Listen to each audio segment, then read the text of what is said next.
How to invite friends in honor of kings. In this video, I'm going to show you how you can easily invite other friends.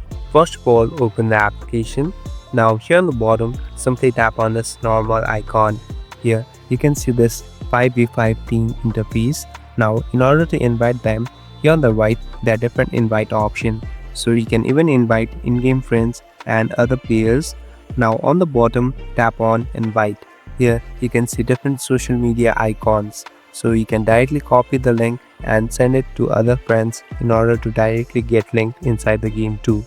So here simply copy it and you can easily give it out to other players and other friends that you want to invite. So it's better you do this in order to invite your friends and play together. Thank you for watching this video. I hope this video will help you.